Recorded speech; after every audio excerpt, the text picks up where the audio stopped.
فیض صاحب وہ تو ہم نے دیکھ لیا وینزویلا کا صبح سے لے کے شام تک جو ہے وہ آپریشن کمپلیٹ ہو گیا، نکلس مدورو کو اغوا بھی کر کے لے گئے تو معاملہ ختم ہو گیا، لیکن ایران نے بتایا کہ وہ 6 ماہ سے ڈٹا ہوا ہے۔ اب ایگزٹ پالیسی جو وہ کوئی اسٹریٹجی سمجھ نہیں آ رہی ڈونلڈ ٹرمپ کی، 6 ماہ آ چکے ہیں، کچھ سمجھ نہیں آ رہا یہ آگے بڑھے گا، یہ ختم ہوگا یا معاہدہ ہوگا۔ اب خلیجی ممالک کافی پریشان ہیں اور مایوس ہو چکے ہیں کہ اصل نقصان تو ہمارا ہو گیا ہے۔ امریکہ کی اس کانفلکٹ کو لے کر کیا پالیسی ہے اور کیا مڈ ٹرم الیکشن سے پہلے کوئی مسئلہ حل ہو سکتا ہے؟ جی بہت بہت شکریہ عمران صاحب، بڑا ہی آپ نے اہم سوال پوچھا، اور ظاہر ہے ایک ایسا سوال ہے جو ہر ایک کے ذہن میں ہے۔ حقیقت یہ ہے کہ اس وقت ٹرمپ صاحب اور ان کی انتظامیہ اس جنگ میں بہت بری طرح پھنس چکے ہیں، اور ان کو نظر سمجھ بھی نہیں آ رہا اور کوئی راستہ سجھائی نہیں دے رہا کہ کس طرف سے وہ نکلیں اور اپنی جان چھڑائیں۔ اس میں کوئی شک نہیں، اور یہ ایک لگا بندہ خود جو واشنگٹن میں نہ صرف کہ وہ لوگ جو ان کے سیاسی مخالفین ہیں، بلکہ جو خود ان کے اپنے ساتھی رہے ہیں وائٹ ہاؤس میں، جنہوں نے ان کی کیمپین کو اور ان کی صدارت کو سپورٹ کیا، ان کے ساتھ کام کیا، وہ بھی کھل کر اس بات کا بالکل اظہار کر رہے ہیں کہ یہ ایک غیر ضروری جنگ تھی، اس میں آپ کو نیتن یاہو اور اسرائیل نے جھونکا اور اب آپ اس کا خمیازہ بھگت رہے ہیں۔ اور اس میں کوئی شک نہیں کہ اس وقت ٹرمپ صاحب، جیسا کہ خود آپ نے جو واشنگٹن پوسٹ کا جو حوالہ دیا کہ ٹرمپ کی جو ایک بحیثیت مجموعی جو ایک کریڈیبلٹی ہے، یا ان پر جو کوئی تھوڑا بہت اعتماد تھا دنیا کے دوسرے ممالک کا، خصوصاً خلیجی ممالک میں ابھی بھی ان کی ایک کوئی حیثیت تھی، تو وہ لگتا یہ ہے اس رپورٹ کے مطابق، ظاہر ہے ٹرمپ اور ان کے جو اسپوکس پرسنز ہیں، جو مختلف لوگ ہیں، وہ اس کی تردید کریں گے اور کر بھی رہے کہ ایسا نہیں ہے، لیکن حقیقت یہی ہے کہ اس وقت جو وہاں پر ظاہر ہے 11-12 اڈے وہاں پر موجود تھے ایکٹیو، اور ان کو شدید نقصان پہنچا، بلینز آف ڈالرز کا نقصان ہوا امریکہ کا۔ اور یہ اس بالکل ایک فطری بات ہے، اگر وہاں کی قیادت اگر یہ بات سوچ رہی ہے کہ ہم نے hundreds of billions of dollars خرچ کر کے اپنی نیک نامی داؤ پر لگا کر آپ کو ایک یہاں پر ایک جگہ دی ٹھہرنے کی تاکہ آپ ہماری حفاظت کریں، اور ظاہر دیکھیے یہ بھی ایک کھلی حقیقت ہے، اس میں کچھ کہنے میں کچھ مضائقہ نہیں ہے کہ خلیجی ممالک کو جو ڈر تھا اصل اسرائیل کو چھوڑ کے، وہ ایران سے تھا، جی اور وہی جب وقت آیا کہ ان کو پروٹیکٹ کیا جائے یا ان کا دفاع کیا جائے، تو ایران نے امریکہ نے نہ صرف وہ کام پورا نہیں کیا، بلکہ جو تھوڑا بہت جو دفاع کر سکتا تھا امریکہ، وہ وسائل انہوں نے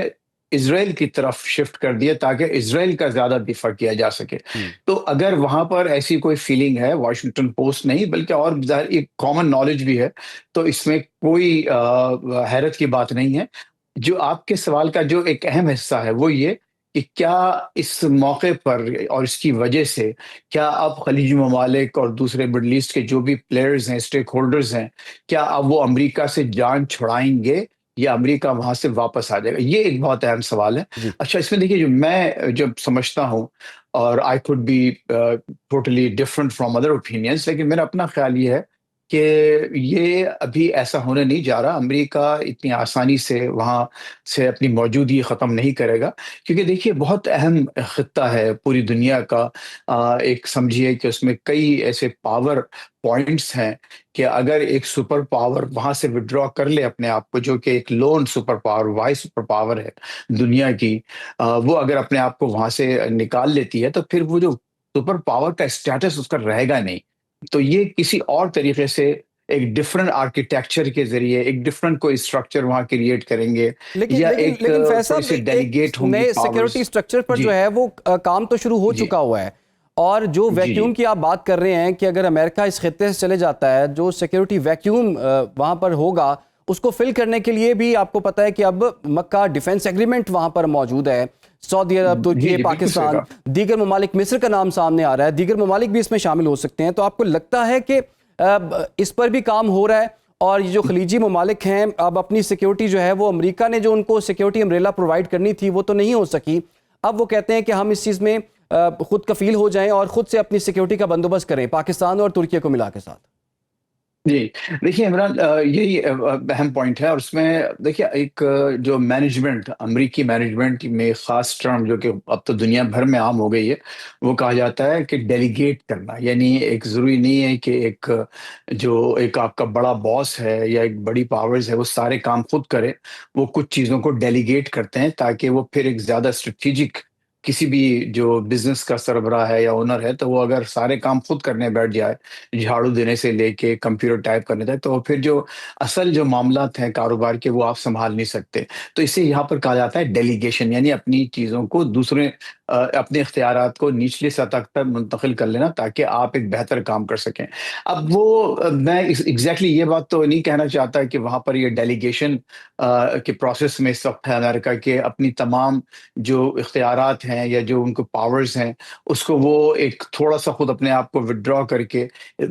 وہاں موجود ضرور رہیں گے، لیکن وہاں جیسے کہ خود ابھی آپ نے بھی فرمایا اور میں نے بھی عرض کیا تھا کہ ایک نیا آرکیٹیکچر کیا وہاں ظہور پذیر ہو رہا ہے. بالکل ہو رہا ہے. آپ نے دیکھا کہ مکہ کا جو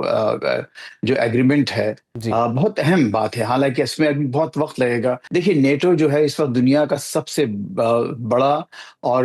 پہلا ایک ایسا دفاعی ادارہ ہے، باخدہ ادارہ ہے، معاہدہ نہیں ہے. اس کا سیکریٹریٹ ہے، اس کی اپنی فورسز ہیں، اس کے اپنے کمانڈرز ہیں، اس کا اپنا بہت بے انتہا hundreds of billions of dollars کا بجٹ ہے. تو کیا وہ تمام اس چیزیں جو لوازمات ہیں ایک اتنے بڑے ایک اسٹرکچر کے، وہ اس مکہ ایگریمنٹ، کیا انٹیلیجنس شیئرنگ کے لیے باقاعدہ چیزیں بٹھائی جائیں گی؟ وہاں کیا لوگ ایک دوسرے کے جو تین ممالک ہیں، ابھی بات ہوئی ہے، کیا یہ تین ممالک اپنی تمام جو جیسے کہتے ہیں آپ کا اکوپمنٹ ہے یا جو ویپنز ہیں، کیا وہ شیئر کریں؟ کئی چیزیں صحیح. اس میں ایسے سوالات ہیں